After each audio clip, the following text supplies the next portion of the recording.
رکوع نمبر 17 سورۃ اللیل کی آیت نمبر 8، 30واں سپارہ رکوع نمبر 17 سورۃ اللیل آیت نمبر 8۔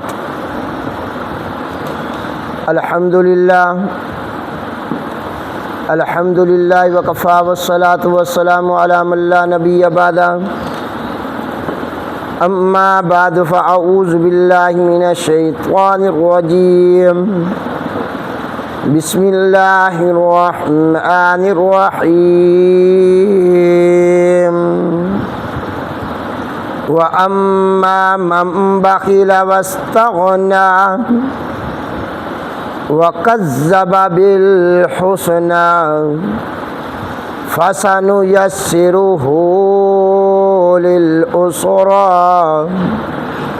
وَمَا يُغْنِي عَنْهُ مَالُهُ إِذَا تَرَدَّىٰ۔ ترجمہ جی، وَأَمَّا اور بہرحال پہلے شخص کے مقابلے میں، من بخیلا جس انسان نے بخل کیا حقوق واجبہ میں سے، واستغنیٰ اور بجائے ڈرنے کے لاپرواہی اختیار کی، بے پرواہ ہو گیا، وَكَذَّبَ بِالْحُسْنَىٰ اور انکار کر دیا حسنہ بھلائی کا، فَسَنُيَسِّرُهُ لِلْعُسْرَىٰ ہم اس کو چلا کے لے کے جا رہے ہیں تنگی کی طرف، مشکل کی گھڑی کی طرف۔ وَمَا يُغْنِي عَنْهُ مَالُهُ إِذَا تَرَدَّىٰ نہیں کام آئے گا اس شخص کو اس کا مال، اذا تردیٰ جب دنیا کے اندر یہ خرچ کر چکا، تو جو کچھ خرچ کر چکا یہ مال اس کو قیامت والے دن جہنم کی آگ سے بچا نہیں سکتا، جہنم کے عذاب سے چھڑا نہیں سکتا۔ دوبارہ سماعت فرمائیے۔ اللہ رب العزت سورہ لیل کی آیت نمبر 8 سے لے کر 11 تک اس انسان کا ذکر فرما رہے ہیں اللہ ذوالجلال جو بخیل ہے، جو شخص بخیل ہے، جو انسان مستغنی لاپرواہ ہے، سست ہے دین کے کاموں میں، اور اچھائی کا انکار کرنے والا ہے، حسنہ کا انکار کرتا ہے، جھٹلاتا ہے اس کو۔ اللہ ذوالجلال فرماتے ہیں کہ میں اس کو تنگی کے راستے کی طرف لے کے جا رہا ہوں، اور کل قیامت والے دن اس کا مال اس کو کام نہیں ہے، میرے عذاب سے اس کو چھڑا نہیں سکے گا اس کا مال دولت۔ سبحان ربک رب العزت عما یصفون وسلام علی المرسلین والحمد للہ رب العالمین۔ اللہم صلی علی محمد وعلی آل محمد کما صلیت علی ابراہیم وعلی آل ابراہیم انک حمید مجید۔ اللہم بارک علی محمد وعلی آل محمد کما بارکت علی ابراہیم وعلی آل ابراہیم انک حمید مجید۔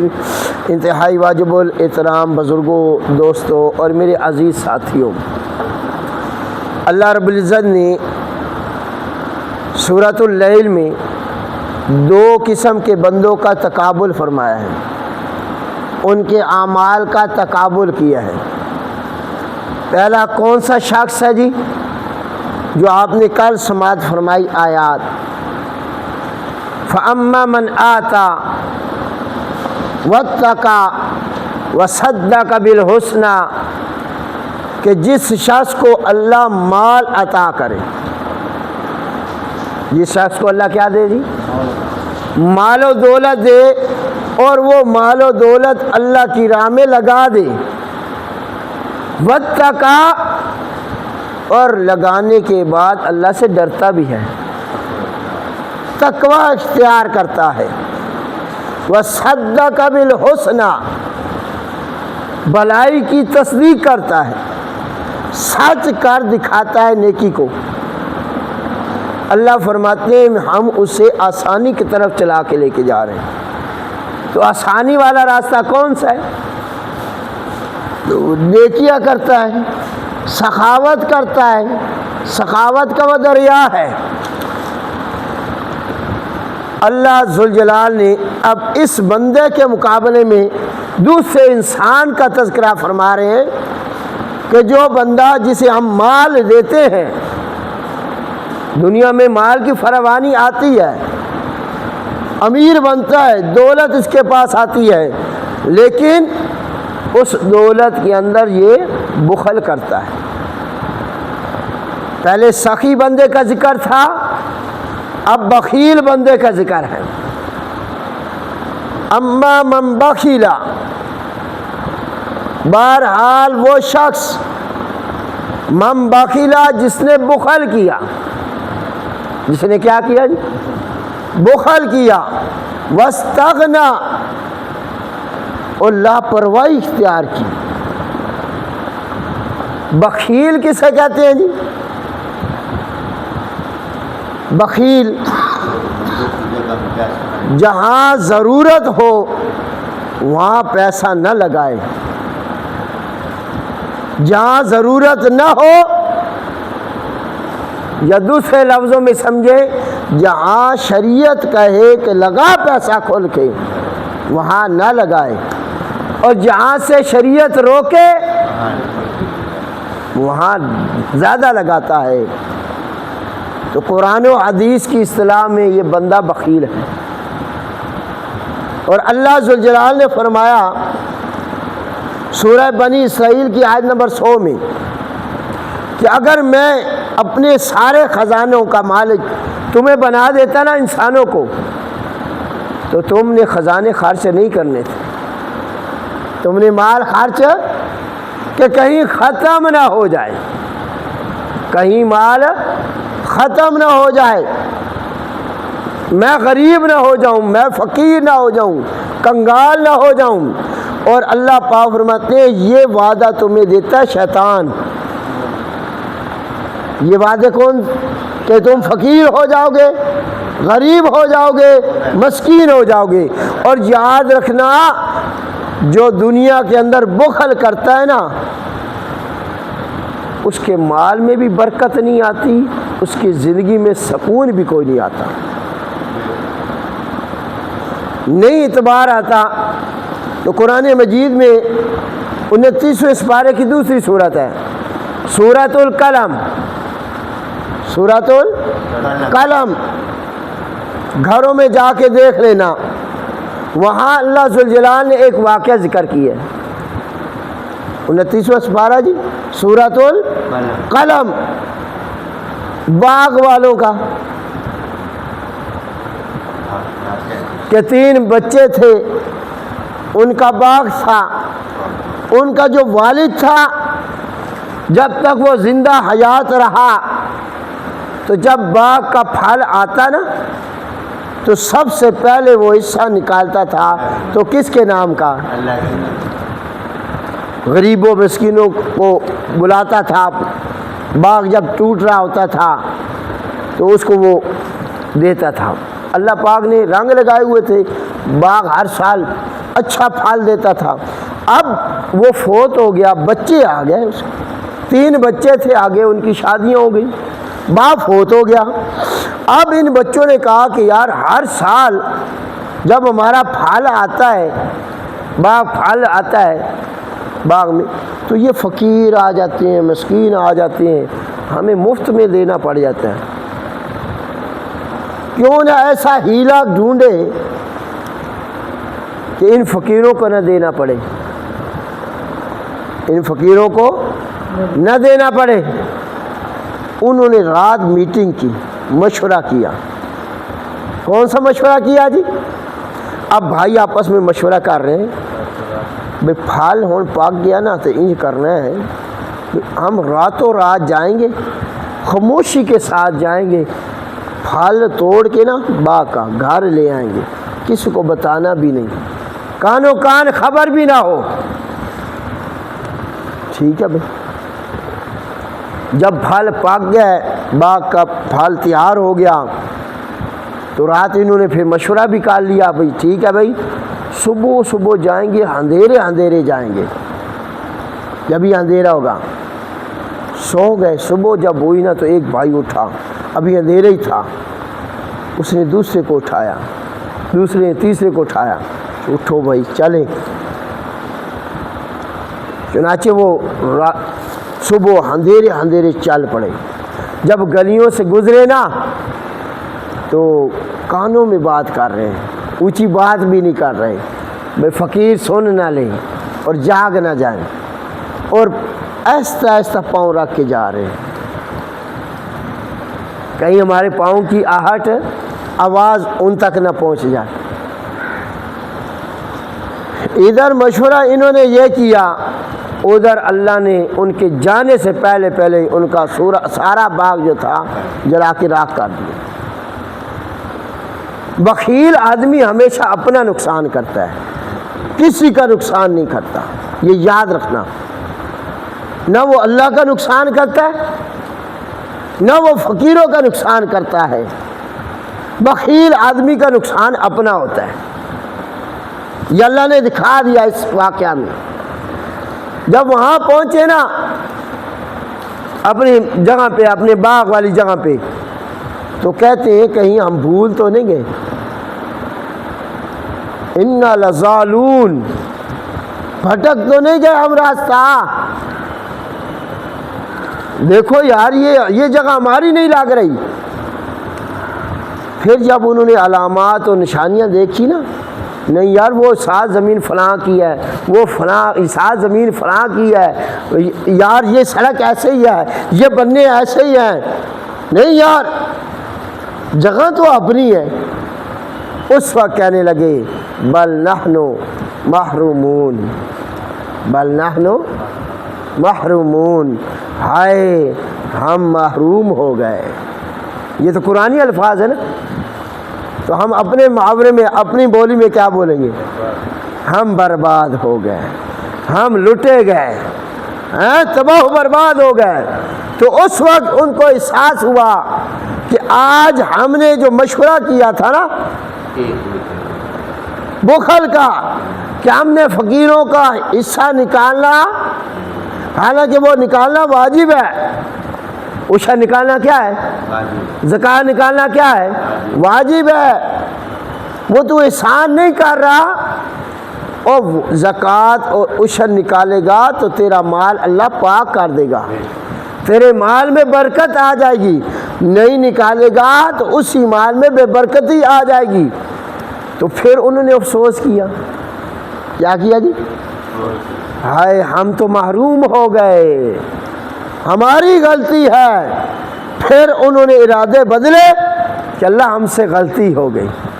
بخیل آدمی اگر معافی مانگ لے نا، توبہ کر لے، تو اللہ توبہ قبول کرنے والا ہے یا نہیں؟ اور اللہ پاک کی ناراضگی کی 3 علامات ہوتی ہیں۔ کیسے پتہ چلے گا کہ اللہ کی ذات ناراض ہے؟ انسانوں سے کون ناراض ہے جی؟ اللہ ناراض ہے۔ تو کیسے پتہ چلے گا؟ اللہ پاک نے فرمایا میری 3 علامات ہیں ناراضگی کی۔ کتنی؟ سب سے پہلی کہ میں ملک کا حکمران اور وزیر اعظم اور بادشاہ نااہل لوگوں کو بنا دوں گا۔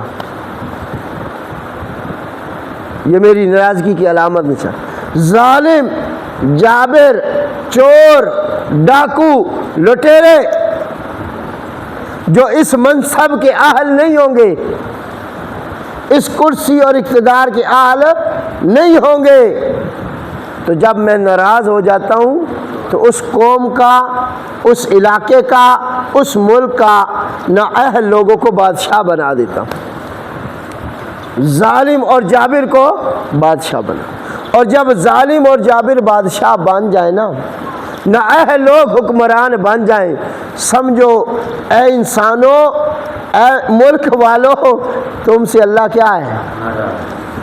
ناراض ہو گیا ہے۔ یہ پہلی صورت اللہ کے ناراض۔ اور علامات قیامت میں سے ایک نشانی بھی آپ کے میرے آقا نے ذکر فرمائی ہے کہ جب نااہل لوگ حکمران بن جائیں گے۔ نااہل لوگ کیا بن جائیں گے جی؟ اور دوسری علامت اور نشانی اللہ کی ناراضگی کی، بے موسمی بارشیں آئیں گی۔ جب موسم نہیں ہوگا، جب لوگ کہیں گے اللہ بارش نہ دے، اب ہمیں بارش کی ضرورت نہیں ہے، تو اس وقت اللہ کیا دے گا؟ بارش۔ تو جب موسم نہ ہو، بارش آ جائے، اللہ راضی ہے؟ شاباش بولے نہیں۔ اللہ پاک کی ذات ناراض ہے اس سے، ان انسانوں سے جب بے موسمی بارشیں آنے لگ جائیں۔ دوسری علامت ہے۔ تیسری علامت اللہ پاک کی ناراضگی کی کہ پیسہ بخیلوں کے ہاتھ آ جائے گا۔ پیسہ کن کے ہاتھ میں آ جائے گا؟ اللہ کی ذوالجلال پیسہ بخیلوں کو دے گا، اور جب بخیلوں کے ہاتھ پیسہ آ جائے تو پھر شریعت کے خلاف تو وہ لگائیں گے پیسہ، گناہ کے کاموں پہ تو بڑا پیسہ لگائیں گے، لیکن ہوگا کیا؟ وہ زکوٰۃ نہیں نکالیں گے، عشر نہیں نکالیں گے، نیکی کے کاموں پہ نہیں لگائیں گے۔ اللہ ذوالجلال فرماتے ہیں پھر کل قیامت والے دن میں نے اس کے ساتھ کیا کام کرنا ہے؟ سورہ آل عمران آیت نمبر 180، سَيُطَوَّقُونَ، ہم اس کے مال کو، اس کی دولت کو اس کے گلے کا توق بنا دیں گے۔ توق سمجھو؟ کل قیامت والے دن بخیل آدمی کے پیچھے اژدہا کی شکل میں، ایک بہت بڑے سانپ کی شکل میں اللہ نے اس دولت کو بنا کے اس کے پیچھے لگا دینا ہے۔ وہ آگے آگے، یہ پیچھے بھاگ رہا ہوگا، اور وہ پیچھے سے سانپ آواز دے گا بھی بھاگ کدھر آئے، میں تیری دولت ہوں، کدھر جا رہا ہے؟ تو وہ اس کو لپٹ لے گا، گلے کے اندر لپٹ جائے گا، توق بن جائے گا، پھر اس کو ڈسے گا۔ تو اس مال نے، جس مال کے اندر تو بخل کرتا رہا، یہ مال تیرے لیے، تجھے جہنم میں لے جانے کا کیا بنے گا؟ سبب بنے گا۔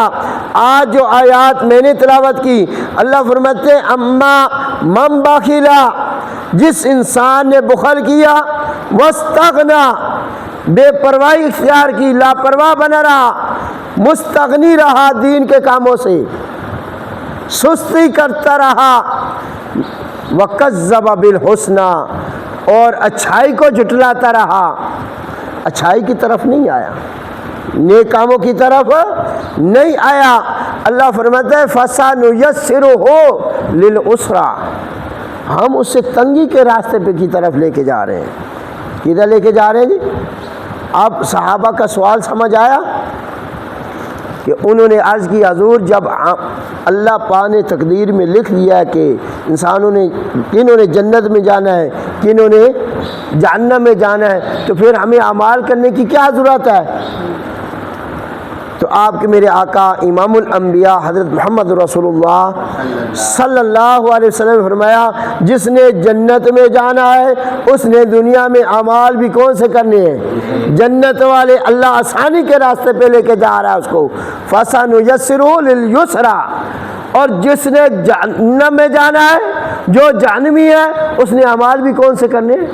جہنم والے فَسَنُيَسِّرُهُ لِلْعُسْرَىٰ، تنگی کے راستے کی طرف لے کے جا رہے ہیں۔ اور اس کی تفسیر کیا ہے اہل اسرا کی؟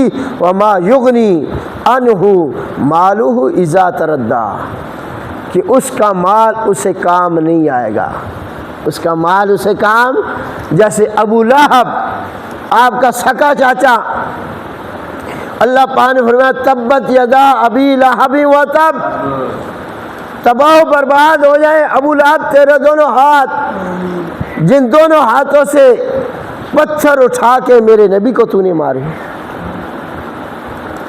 تبت یدا ابی لہب وتب ما اغنا عنہ مالہ وما کسب، نہیں کام آیا اے ابو لہب، تیرے کام یہ مال و دولت تیرا کام نہ یہاں آیا نہ وہاں آئے گا، ہلاک ہو گیا تم۔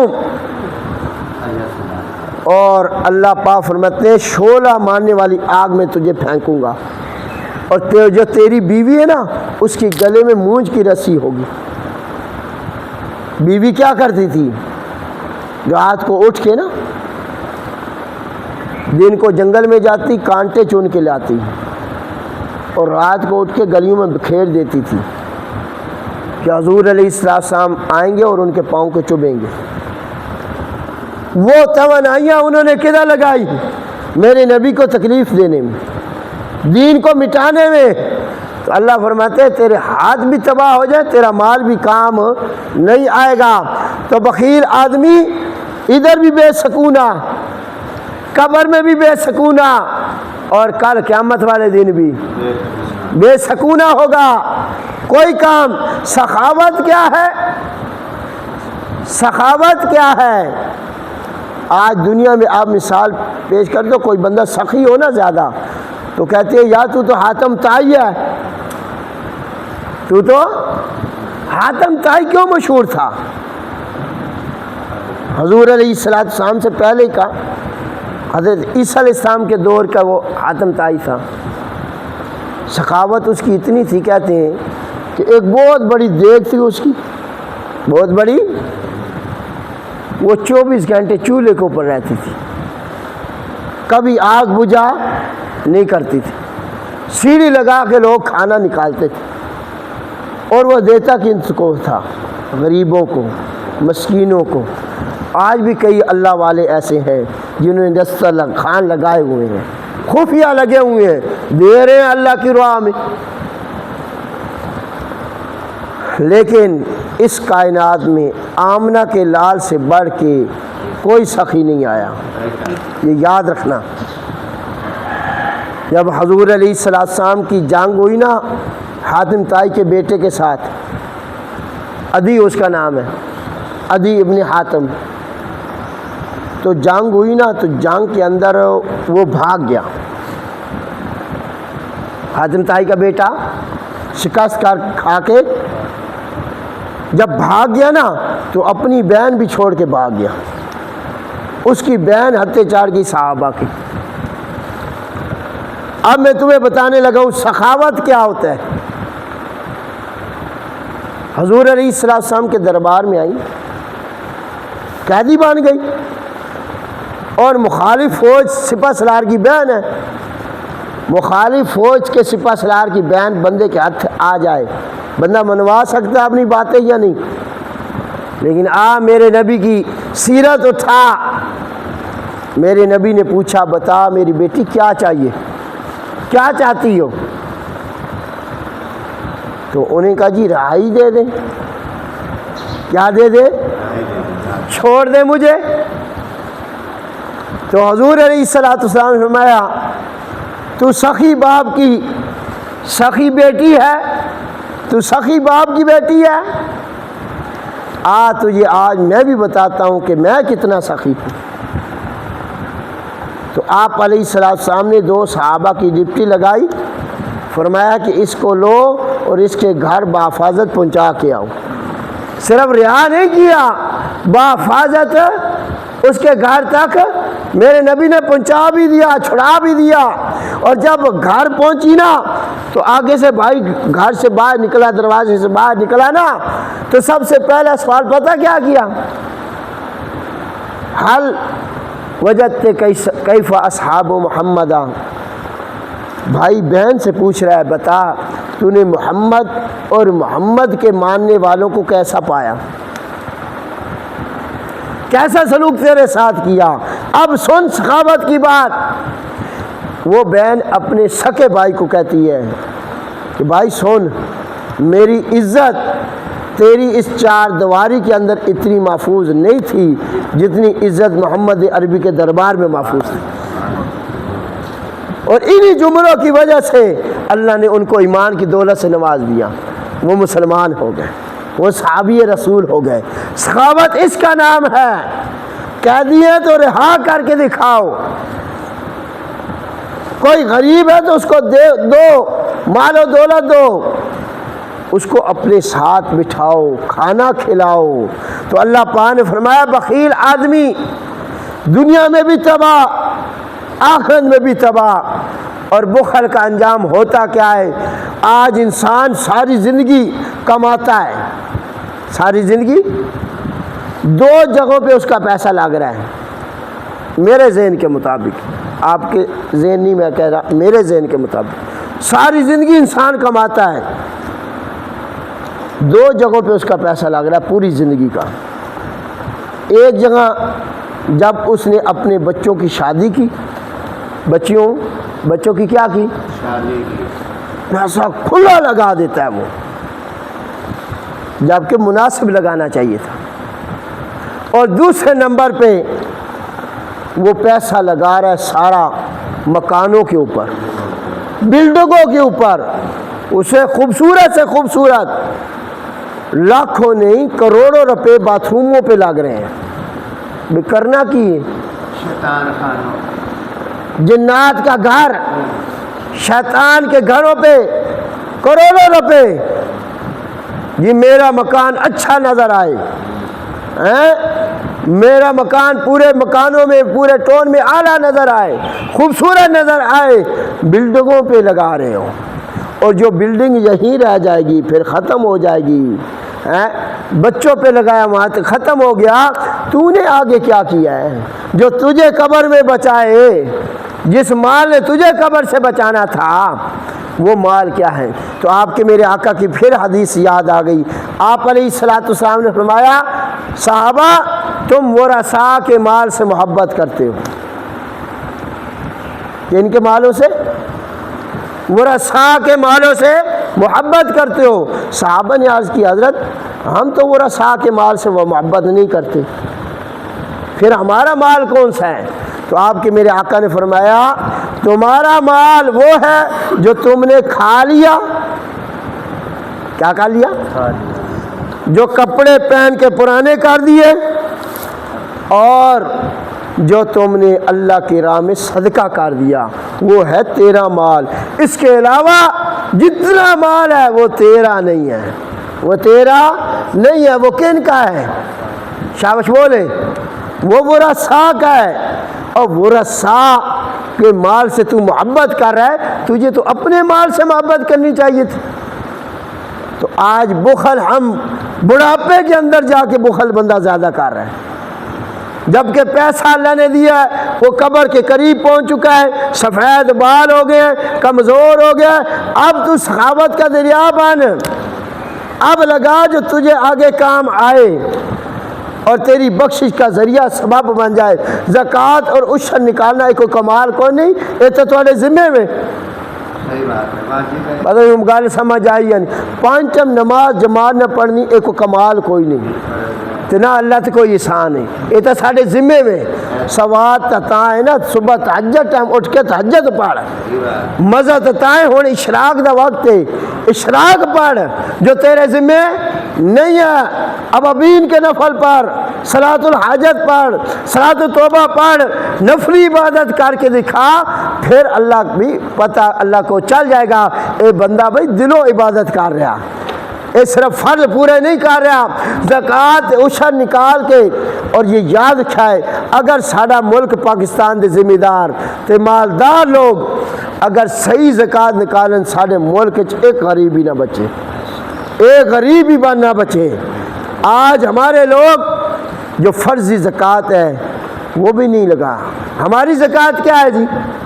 ہماری زکوٰۃ، کسی نے پوچھا نا بھئی یار مالدار سے بخیل سے زکوٰۃ نکالتا ہے جی ہر سال؟ جی نکالتا ہوں میں۔ کیسے نکالتے ہو بھائی؟